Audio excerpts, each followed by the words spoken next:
ఈ ఏడాది పత్తి రైతులు నిండా మునిగారు. వరుసగా కురిసిన వానలతో దిగుబడి తగ్గింది. దాంతో ఆందోళనలో ఉన్న రైతులకు సీసీఐ తెచ్చిన కొత్త నిబంధనలతో మూలిగే నక్కపై తాటిపండు పడ్డట్టయింది. దీంతో కొందరు పత్తిని దళారులకు తక్కువ ధరకు అమ్ముకుంటుంటే మరికొందరు జిన్నింగ్ మిల్లుల చుట్టూ తిరుగుతున్నారు.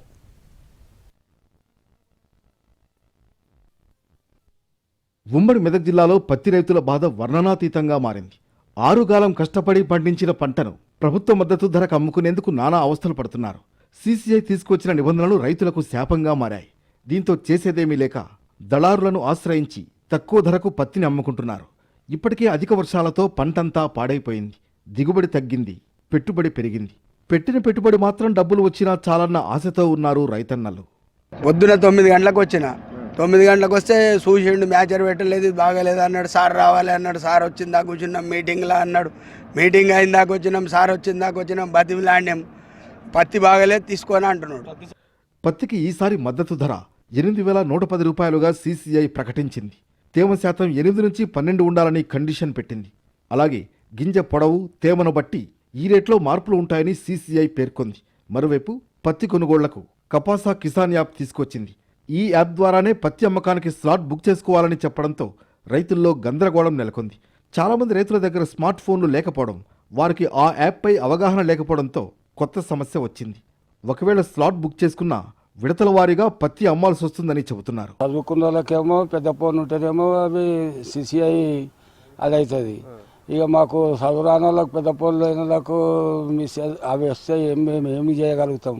మనం సీసీఐ దాంట్లో ముందుగా 12 క్వింటాలు పోతుండే. ఆ 12 క్వింటాలు అది బంద్ చేసిండు. బంద్ చేసి ఏం చేసిండు అంటే అందులోనే కొర్రీలు పెడుతున్నాడు.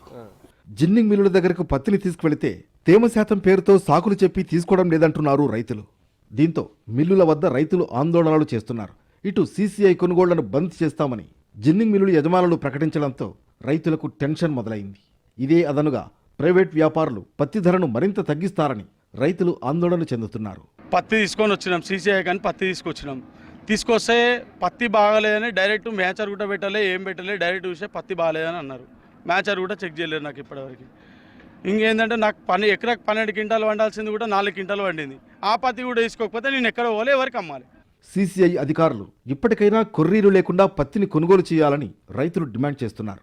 మొత్తంగా ఈసారి పత్తి వేసిన రైతులకు కన్నీళ్లే మిగిలేలా ఉన్నాయి.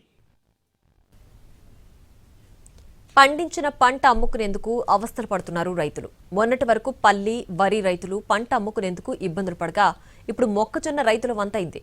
మార్కెట్లో దళారులు, వ్యాపారులు కుమ్మక్కై రైతులకు గిట్టుబాటు ధర రాకుండా చేస్తున్నారు.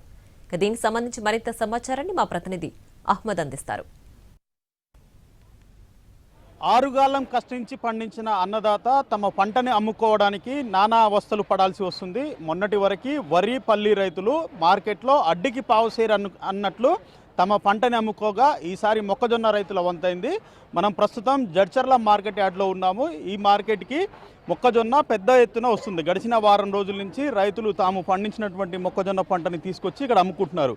ఇక్కడ దళారులు, వ్యాపారులు, మార్కెట్కి సంబంధించినటువంటి అధికారులు కుమ్మక్కయ్యి ధర రాకుండా చేస్తున్నారని రైతులు వాపోతున్నారు. మనతో మాట్లాడడానికి కొంతమంది రైతులు ఉన్నారు, వారితో మాట్లాడదాం. ఎకరాము మొక్కజొన్న సాగు చేయడానికి ఎంత ఖర్చు వస్తుంది? మీరు తెచ్చిన పంటకి గిట్టుబాటు అనేది దక్కుతుందా? అవుతుంది. మాకు ఒక ఎకరాకు వచ్చేసి 20,000 అవుతుంది దగ్గర. మా ఇక్కడ చూస్తే మాకు రేట్ లేదు, ఏం లేదు, తక్కువలో ఉంది. 20,000 ఎన్ని క్వింటాలు పండుతుంది? 20,000 మాకు ఒక 25-30 క్వింటాల దాకా ఉంటుంది. ఇంకా అంతే. ఇక్కడ వచ్చే వరకు రేట్ లేదు. రేటు ఉంటే మా పెట్టుబడి పోగా మాకేమన్నా మిగులుతానే ఆశతో వస్తే మాకేం ఆశ లేదు. ఇక్కడ మాకు ఇదే బాధ, మాకు పందుల బాధ. దానికే అవుతుంది, ఇంకేం మాకేం మిగులుతుంది. దాని కూడా వెళ్తలేదు.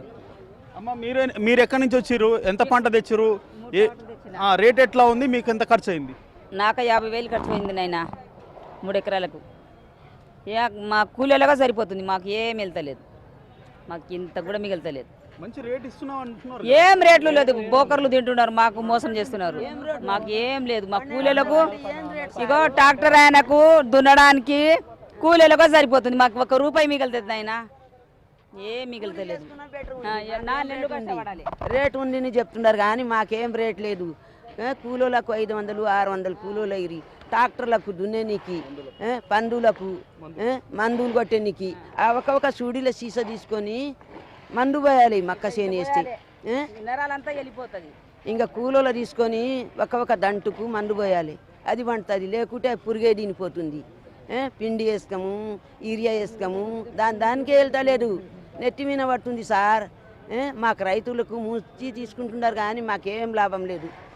మేము కూలీ చేసుకున్నాం బెటర్ ఉంది కానీ మా పొలాలు ఉంది కొని చేసుకున్నాలి అని మాకు ఆశ కొని చేసుకుంటున్నాం. వరి పంట చేసిన అంతే, పత్తి వేసిన అంతే, మక్కలు వేసిన అంతే, జొన్నలు వేసిన అంతే, మాకేం లాభం లేదు. మీద ఈసారి మొక్కజొన్న పంట బాగానే పండింది. 4 రూపాయలు కళ్ళ చూస్తామని అనుకున్నటువంటి రైతులకి మార్కెట్కు వచ్చిన తర్వాత దళారులు వ్యాపారులు కుమ్మక్కై 1500కు మించి క్వింటాల్కి ధర ఇవ్వడం లేదు. బోర్డు మీద మాత్రం 2100 ధర ఇస్తున్నామని చెప్పేసి అధికారులు రాసి పెడుతున్నారు కానీ మాకు మాత్రం ఇవ్వడం లేదని రైతులు చెప్తున్నారు.